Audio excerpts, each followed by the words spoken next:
Cek. Assalamualaikum warahmatullahi wabarakatuh. Alhamdulillah, untuk saya diberikan kesempatan mendemonstrasi, peserta demonstrasi yang mana punya saya ini dibagi kelompok biar tidak terlalu malam. Ya, kasihan yang bawa anak kecil, yang bawa orang tua, kasihan. Oke. Di sini saya langsung menyebutkan nama yang sudah disetorkan ke saya, yaitu saudara Komariah. Mana yang namanya Komariah? Dan Alia.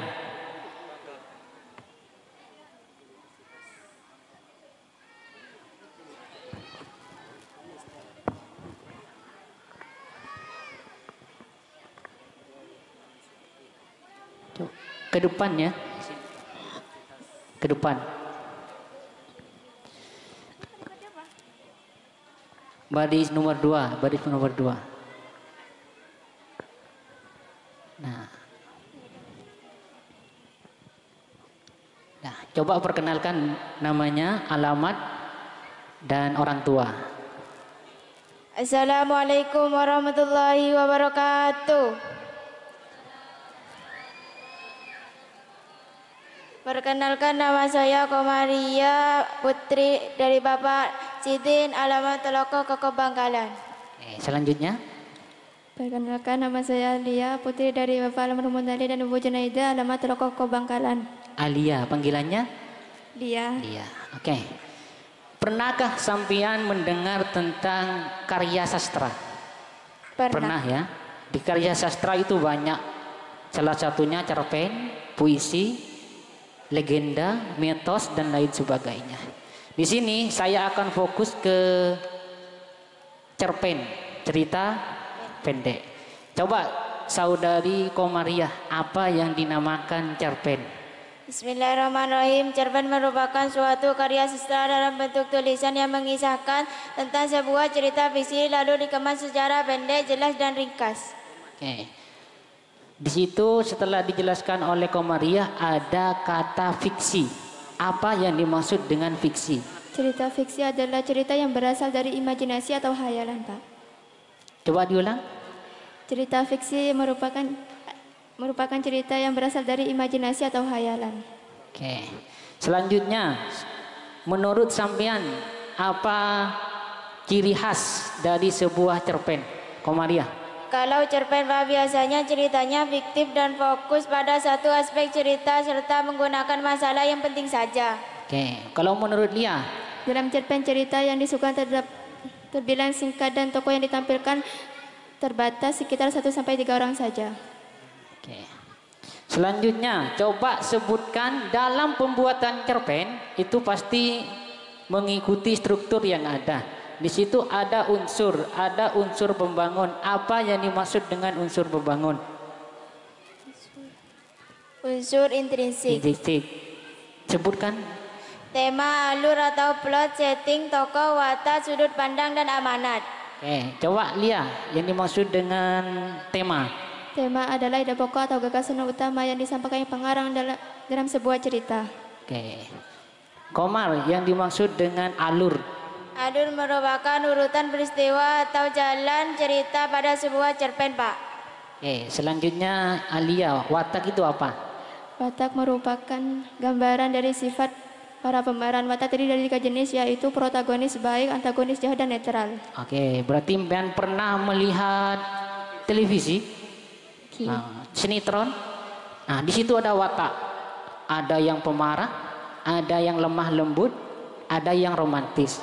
Ya, dah cukup. Assalamualaikum warahmatullahi wabarakatuh. Waalaikumsalam warahmatullahi wabarakatuh. Mana tepuk tangannya untuk saudari Komariah dan Alia. Nah, karena demonstrasi yang pertama dari SMP, sekarang saya ngambil dari SMA. Ya. Dari SMA yang laki-laki apa yang perempuan? Yang dari SMA yang laki-laki paling ketampan, ya, cuman satu ya, berarti paling tampan. Ya, saya mau coba mempraktekkan puisi? Siapa yang berani mempraktekkan puisi? Oh ini, siapa namanya? Mas Rufa. Mas Rufa akan mempraktekkan puisi, akan mendeklarasikan sebuah puisi yang judulnya Puisi untuk Ibu. Ini sengaja saya pilih Mas Rufa. Ini baru dipilih tadi pagi. Ya, puisinya baru dikasih tadi pagi. Langsung dipraktekkan. Assalamualaikum warahmatullahi wabarakatuh. Perkenalkan, nama saya Mas Rufah, alamat Telokoh Kokoh Bangkalan.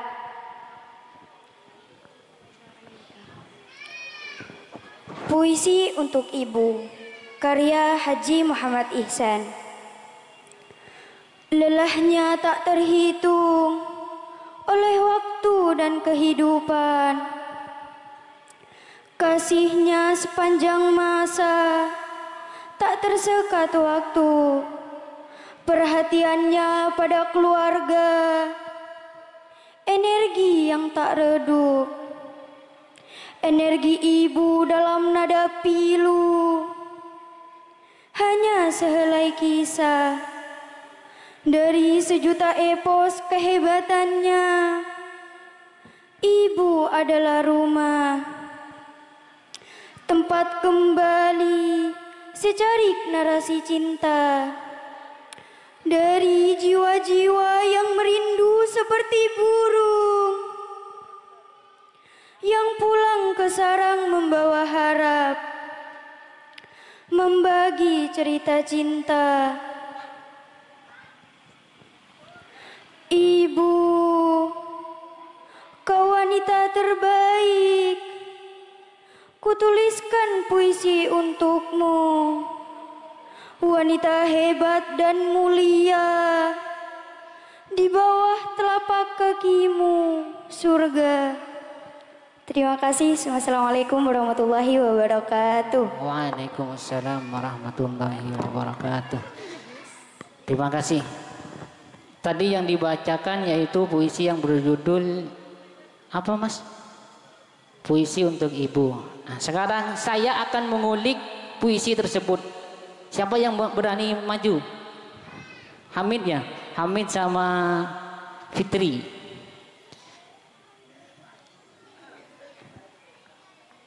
Mic-nya dikasih.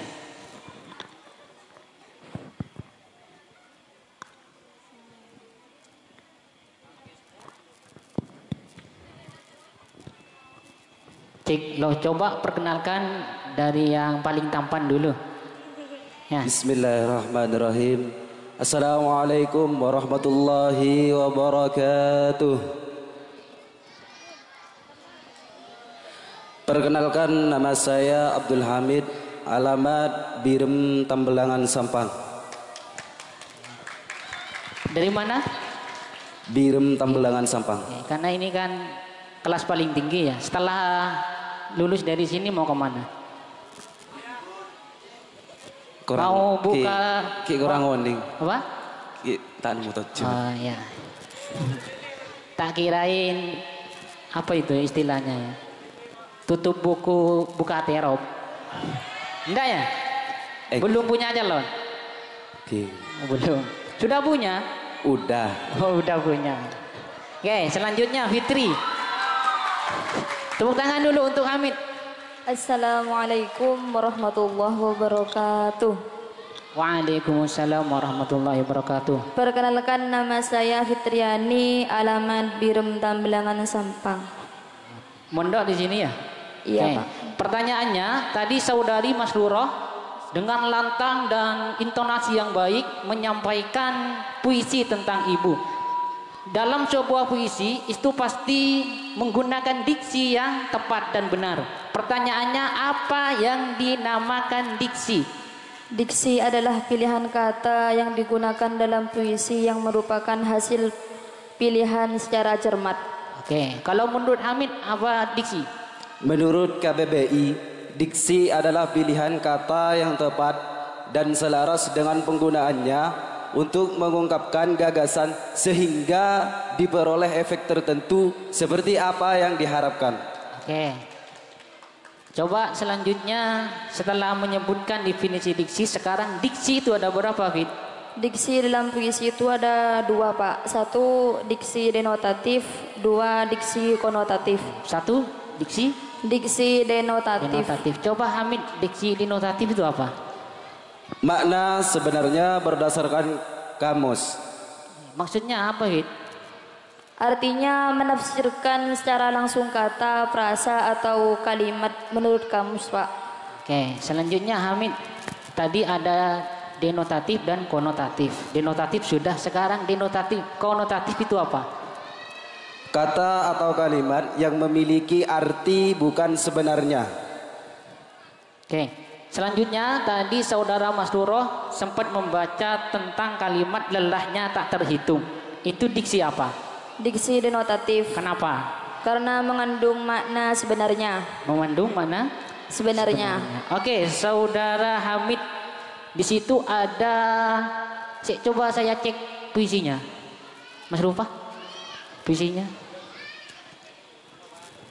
Takut salah sebutnya.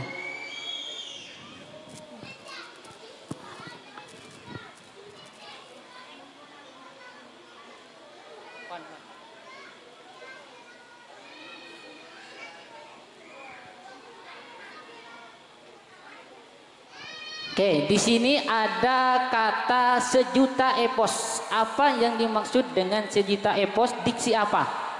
Diksi konotatif. Kenapa? Karena bukan makna sebenarnya. Bukan makna Sebenarnya. sebenarnya. Terakhir, ada kata ibu adalah rumah diksi. Diksi konotatif, Pak. Kenapa konotatif? Karena kata rumah dalam kalimat ibu adalah rumah empatnya. cukup. Dah. Terima kasih. Ucapkan salam. Assalamualaikum warahmatullahi wabarakatuh. Waalaikumsalam warahmatullahi wabarakatuh. Oke, peserta selanjutnya yang berani aja, yuk maju. Yang berani.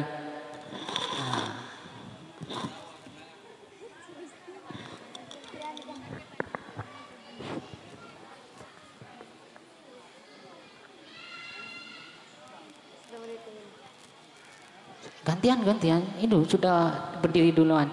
Fitri sama siapa namanya? Oh, kok Fitri? Nuraini sama? Coba perkenalkan dulu, mulai dari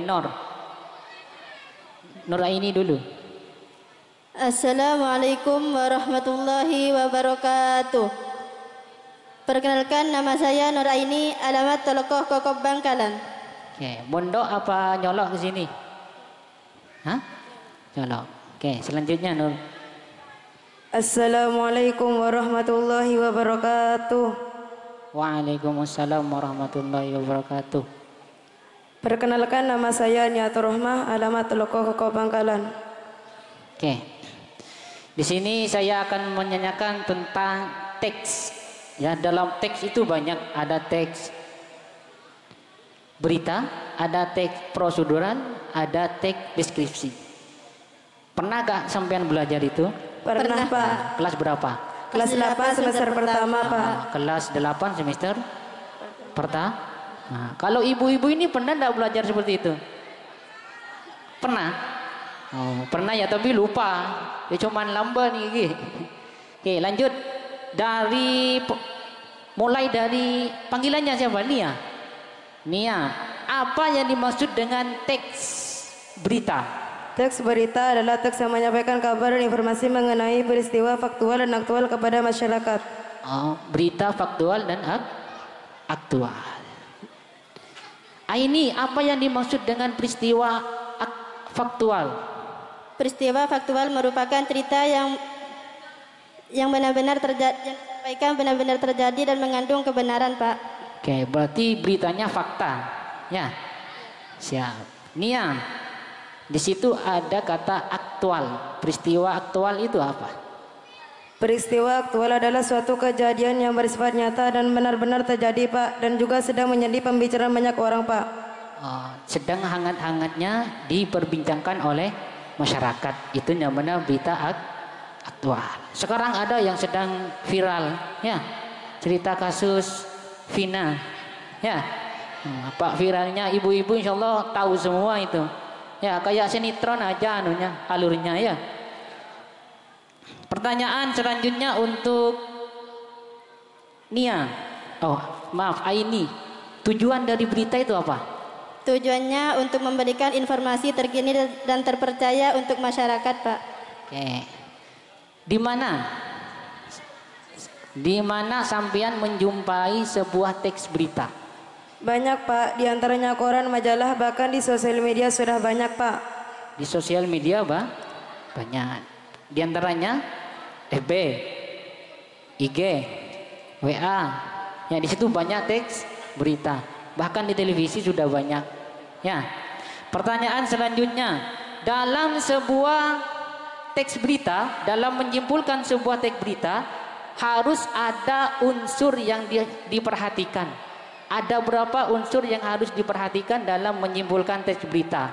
Ada 6 yang dikenal dengan istilah 5W1H. 5W1H. Nah, Nia, apa maksudnya?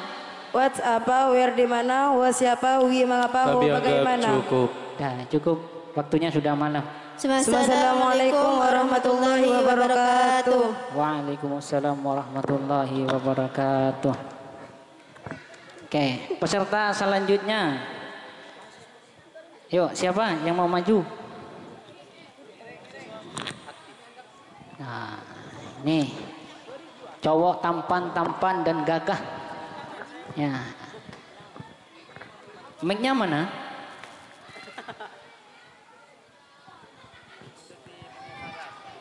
Ya, yuk perkenalkan, mulai dari sampean. Dari Dika. Assalamualaikum warahmatullahi wabarakatuh. Perkenalkan, nama saya Dika, alamat Teloko Kokob Bangkalan. Assalamualaikum warahmatullahi wabarakatuh. Perkenalkan, nama saya Muhammad Irfan, alamat Teloko Kokob Bangkalan. Diulang Irfan, gak kedengeran. Assalamualaikum warahmatullahi wabarakatuh. Perkenalkan, nama saya Muhammad Irfan, alamat Teloko Kokob Bangkalan. Irfan, ya. Setelah lulus SMP mau kemana? Lanjut SMA, Pak. Lanjut SMA.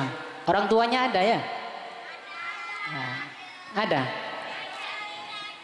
Dika orang tuanya ada. Ini yang nyoal saya apa orang tuanya? Orang tuanya aja ya? Yang mau maju yuk. Pasrah ke saya. Oke, sampean tadi siapa ya? Aini sama Nia itu membahas teks berita.